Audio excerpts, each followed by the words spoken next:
माँ, अब ये सब छोड़ो और चलकर कपड़े बदल लो। मेहमान बस आने ही वाले हैं। बाकी का काम रामचरण जी देख लेंगे। कहते हुए मैं माँ को खींच कर कमरे में ले गई।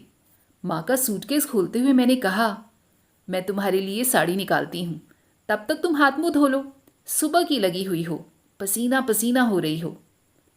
अपनी बात खत्म करते हुए मैंने देखा माँ पलंग पर बैठ गई है, निस्पंद होकर। थक गई हो ना, मुझे पता था। फ्रेश होकर आराम कर लेना। विनीता, माँ ने धीरे से कहा, कपड़े बदलना क्या ज़रूरी है? तो क्या इन कपड़ों से बाहर जाओगी? जानती हो आज खाने पर कौन आ रहा है? कौन? पापा जी के खास दोस्त हैं। पिछली सरकार में मंत्री थे, पर आज भी उनका रुतबा कम नहीं है। पर दोनों मियाँ बीवी बड़े डाउन टू अर्थ हैं। आंटी तो मुझे इतना प्यार करती है। तुम्हें लगता है कि मुझे बाहर आना पड़ेगा? मतलब खाना तो साथ में ही खाएंगे ना हम लोग? ऐसा मत सोचना विनीता कि मैं लगाई बुझाई कर रही हूँ।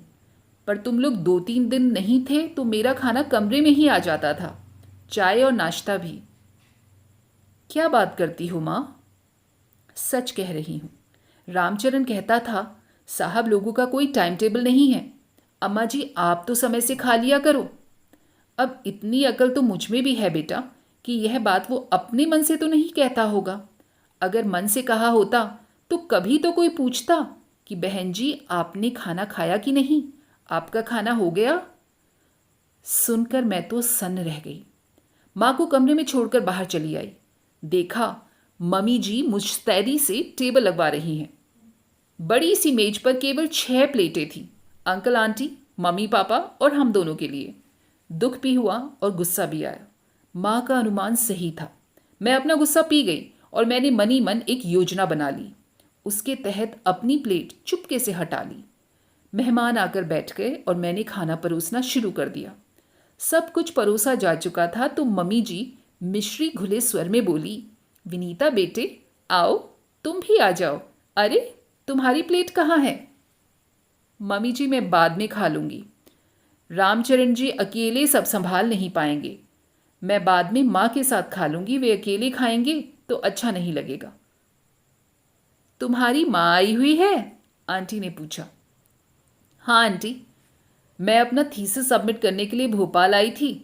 हम दोनों ही संध्या काल आ गए थे, तो मैंने कुछ दिनों के लिए अपनी माँ को बुला लिया था। संभालने वाला तो है, पर घर का कोई हो तो अच्छा रहता है। मम्मी जी को तो घर बाहर दोनों ही देखना पड़ता है ना। तो अपनी माँ को बुलाओ ना, साथ में खाएंगे खाना।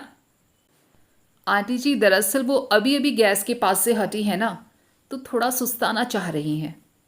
बात क्या हुई कि आज सुबह सुबह हमारे महाराज जी के गांव से खबर आ गई थी कि उनकी माँ नहीं रही, उन्हें तुरंत जाना पड़ा। तो आज का खाना एक तरह से माँ ने ही बनाया है। अकेले रामचरण जी के बस की बात तो नहीं थी ना। महाराज जी की माँ नहीं रही, ये तो बहुत बुरा हुआ, अंकल बोले। पर मैं इसे इत्तेफाक मानता हूँ, नहीं तो इतना लजीज खाना कचौड़ियाँ खाने को कैसे मिलती। आज तो मेरी माँ की याद ताज़ा हो गई। इतने मुलायम दही बड़े पहली बार खा रही हूँ, मज़ा आ गया, आंटी बोली। गाजर का हलवा भी A1 बना है, अंकल बोले। सुनकर मुझे खुशी हुई कि चलो माँ की मेहनत सार्थक हो गई। पर मेरी इस खुशी पर तुरंत ही पानी फिर गया जब मम्मी जी ने कहा, अच्छा तो बनाएंगी ही, जिंदगी भर खाना ही तो बनाती रही हैं। लगा जैसे किसी ने मेरी छाती में घूंसा जड़ दिया हो। मैं तिलमिला उठी।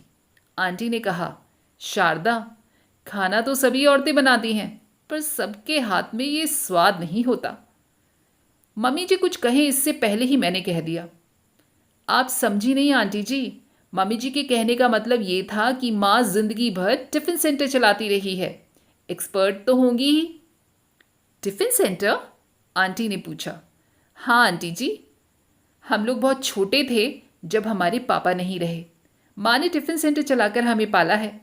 मेरे दोनों भाइयों ने उनकी मेहनत को सार्थक कर दिया।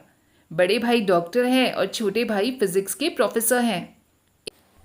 एक मैं ही फिसड्डी रह गई, सिर्फ MA। फिसड्डी क्यों?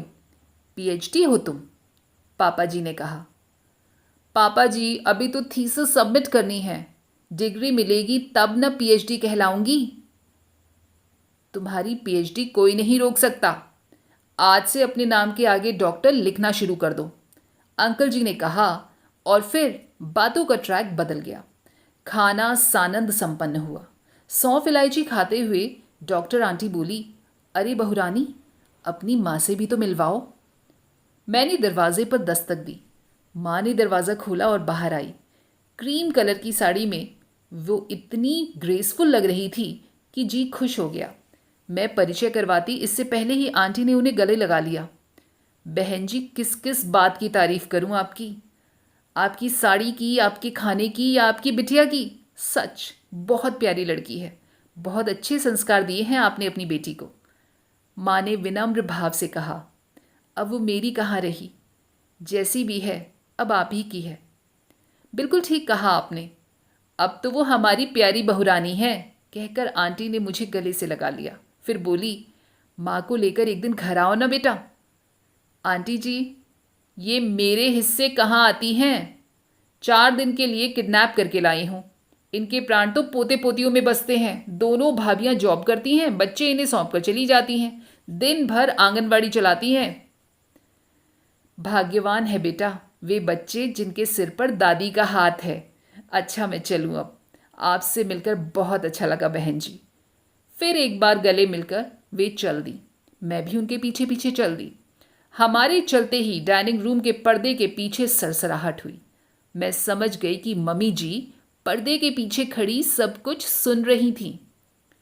साथ ही आ जाती, समधन से परिचय करवा देती तो कोई छोटी थोड़ी ही हो जाती। पर अभिजात्य हर जगह आड़े आ जाता है। मेहमानों को विदा करने के लिए हम लोग बाहर तक गए। श्रीमान जी हॉल के दरवाजे पर ही रुक गए तो मैंने वहीं अंकल आंटी के पैर छू लिए। अंकल के जाते ही मैं भीतर जा रही थी क्योंकि माँ खाने के लिए रुकी थी। मैं जाने के लिए मुड़ी थी कि इन्होंने कहा, सुनो। मैंने देखा, उनकी आंखें अंगारे सी जल रही थी। ये टिफिन सेंटर की बात जरूरी थी? बात तो मम्मी जी ने ही उठाई थी। मम्मी के कहने का आशय सिर्फ इतना था कि तुम लोगों के यहां खाना बनाने के लिए कोई नहीं है। मैंने सोचा कि ऐसा आधा अधूरा सच बताने से क्या फायदा। अंकल आंटी तो अपने ही हैं, उन्हें पूरा सच पता होना चाहिए। आपको शर्म आ रही है? नहीं, गर्व से सीना फूल रहा है। उनके स्वर में व्यंग था। मैं कुछ तीखी बात कहने जा रही थी कि हॉल के पर्दे के पीछे मुझे 2 पैर नजर आए। मम्मी जी शायद मेहमानों को विदा करके लौट आई हैं। पापा जी रोज की तरह खाने के बाद बगीचे में चहलकदमी कर रहे होंगे। मम्मी जी दरवाजे पर रुक गई थी, जिसका मतलब साफ जाहिर था कि वे हमारी बातें सुनना चाहती थी। उन्हें सुनाने की गरज से मैंने उनके बेटे से कहा, एक बात कहूं, हम आपके दरवाजे नहीं आए थे। इतने बड़े घर की ओर झांकने की तो हमारी औकात भी नहीं थी। प्रस्ताव आपकी ओर से आया था। पापा जी हमारे कॉलेज में गेस्ट बनकर आए थे। उन्हें मेरा गाना अच्छा लगा, मेरा भाषण पसंद आया। उन्होंने प्रिंसिपल मैडम से मेरी पूरी जानकारी ली और हमारे यहाँ प्रस्ताव भेज दिया। उनकी बात मैं समझ सकती हूँ। हमारे यहाँ से तो मना करने का सवाल ही नहीं था। पर आप तो मना कर सकते थे। मम्मी जी की हामी की बात को भी मैं समझ सकती हूँ। कई बार औरतों को लगता है कि छोटे घर की बहू अच्छी होती हैं, दब कर रहती हैं, मुंह नहीं खोलती। पर आप मना कर सकते थे। हालांकि उन दिनों घर की हालत हमारी बदल चुकी थी। दोनों भाई नौकरी में आ गए थे। माँ ने अपना काम बंद कर दिया था। पर इस सत्य को तो झुठलाया नहीं जा सकता कि माँ कभी टिफिन सेंटर चलाती थी। हमने सत्य छिपाने की कोशिश भी नहीं की। माँ का कहना था कि शादी के मामले में सारे पत्ते खुले होने चाहिए, इसलिए आप चाहते तो मना कर सकते थे। जिंदगी भर शर्मसार होने से तो अच्छा था माँ बाप का विरोध करना। तुम्हें कभी शर्मिंदगी महसूस नहीं हुई? नहीं। I am always proud of my mother. उन्होंने जिस मेहनत और दिलेरी से हमें बड़ा किया उस पर मुझे गर्व है। शर्मिंदा नहीं हूं मैं। किसी भी संतान को गर्व होगा। पर हां, आज मैं जरूर शर्मसार हुई हूं। कैसे? आज इस घर में उनके साथ जो व्यवहार हुआ है ना, वो बेहद अपमानजनक था। मैं तो मां के सामने जिंदगी भर सर नहीं उठा पाऊंगी। मैंने तय कर लिया है कि इस घर में उनकी ये आखिरी यात्रा होगी। तभी दरवाजे का पर्दा हिला। मम्मी जी भीतर दाखिल हुई। ये तो एकदम चौंक ही गए थे। मम्मी जी ने हमारी ओर देखा, शायद कुछ कहने को थी कि मेरी बगावती तेवर देखकर उन्होंने अपना विचार बदल दिया और चुपचाप अपने कमरे की ओर चली गईं। मैं खुश थी। मेरी बात सही जगह पड़ गई थी। मुझे लग रहा था जैसे आज मैंने अपनी माँ के पसीने का कर्ज अदा कर दिया है। दोस्तों, कैसी लगी आपको ये कहानी? कमेंट करके ज़रूर बताइएगा, और अगर ज़रा भी पसंद आई हो तो लाइक, शेयर और सब्सक्राइब करना बिल्कुल मत भूलिएगा। फिर मिलेंगे अगली बार ऐसी ही कहानियों के साथ, साहित्य के पिटारे में से निकालकर। तब तक अपना और अपनों का खूब सारा ढेरों ख्याल रखिएगा। स्वस्थ रहिए और मस्त रहिए। नमस्कार।